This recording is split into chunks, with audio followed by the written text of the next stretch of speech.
Donc là, ton travail actuel, c'est quoi exactement? Alors je fais deux choses principalement. Je réalise l'implémentation des projets qu'on gagne aux États-Unis. Une fois qu'on a gagné un projet, c'est moi qui suis en charge de faire en sorte que ça se passe bien. Et puis je partout aux États-Unis, ouais. Et donc le deuxième aspect, c'est que j'aide les gens qui sont en charge du marketing et du commercial dès qu'il y a une présentation un peu technique à faire sur nos produits, c'est moi qui viens les aider, qui vient faire une présentation de client. Qu'est-ce que tu as pu voir comme différence au niveau du management, des relations entre les gens, résolution de problèmes entre la France, ce que tu as pu voir en France en stage et aux États-Unis? Je dirais que ce qui change, moi j'ai trouvé que le management était plus cool d'un certain point de vue, c'est-à-dire qu'il y a une atmosphère de travail qui est souvent plus agréable, j'ai trouvé aux États-Unis, plus positive, c'est-à-dire qu'il y a toujours une volonté d'aller de l'avant. On cherche plutôt à regarder en avant comment on peut résoudre, plutôt que de s'apitoyer sur chercher qui est le responsable. Par les réunions, on cherche à savoir ce qui ne va pas, comment on peut le résoudre et comment on avance à partir de là. Tes équipes, elles sont où? Alors elles sont principalement en France, moi. Ouais. Donc, tu diriges à distance? Donc je dirige à distance, ouais. On est à Vitam, on est une société assez jeune. Les gens ont l'habitude de travailler beaucoup au téléphone, par MSN, par email énormément. Et ça fonctionne bien? Alors peut-être que le fait de travailler dans l'informatique simplifie aussi beaucoup les choses, parce qu'il est très facile de partager des documents, des projets informatiques. Est-ce que tu penses que, donc là juste après ton diplôme, tu as de suite pas mal de responsabilités quand même? Ouais. Est-ce que tu penses qu'en France tu aurais pu avoir des responsabilités? Probablement pas. Non. Je suis même quasi, je peux même vous dire non. Ouais. Je suis sûr que je n'aurais pas eu, on m'aurait laissé autant de liberté avec mon client, on m'aurait fait autant confiance sur un certain nombre de points. Je suis quasiment sûr qu'en France, ça m'aurait pris beaucoup plus de temps avant d'être lâché comme ça sur un projet tout seul. Tu devrais retourner en France à terme pour travailler? Alors je dis oui, je n'en suis pas sûr. Tout le monde me dit que tous les Français qui sont là depuis très longtemps disent que une fois que vous avez passé la barrière des 5 ans aux États-Unis, vous ne rentrez plus. Je sais pas, donc moi je suis à 4 ans et demi, ça se rapproche vite. Il est probable que je vais encore rester un certain nombre d'années.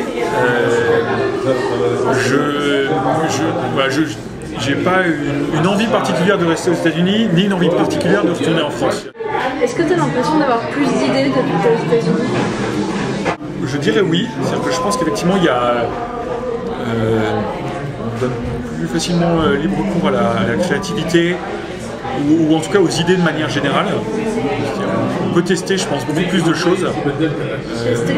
Ouais, je pense qu'il y a beaucoup plus de choses. Les Américains de manière générale sont plus ouverts sur les projets à tester. Ça peut jouer dans les deux sens, c'est-à-dire que de l'autre côté, les Américains de manière générale, moi je le vois beaucoup dans le génie civil,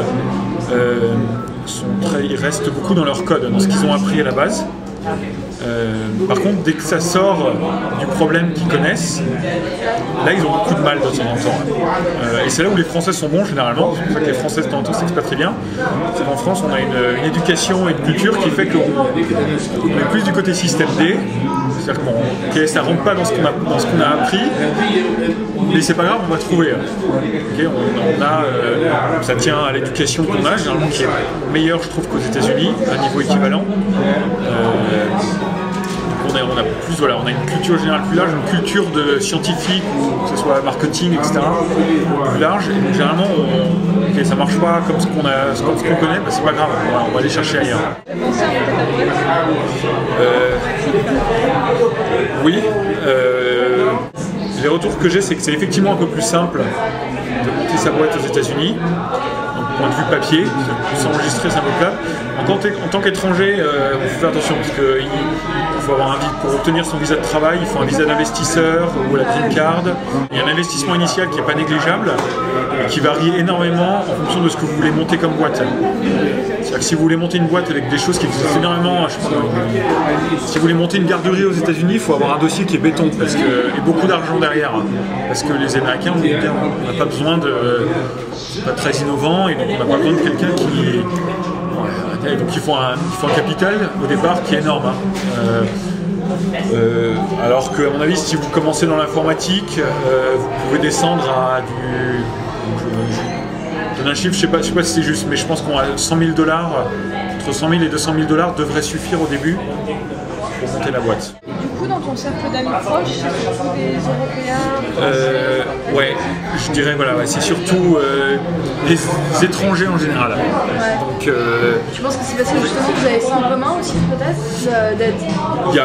je suis sûr que ça joue un rôle, ouais, parce que tu partages des expériences, parce que c'est tous des gens qui ont eu l'envie de venir aux États-Unis, qui ont eu l'envie de s'expatrier, donc voilà, qui partagent déjà un point de vue là.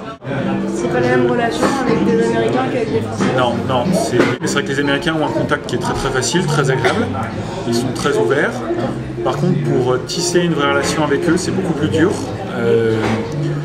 C'est quelque chose qui prend beaucoup plus de temps.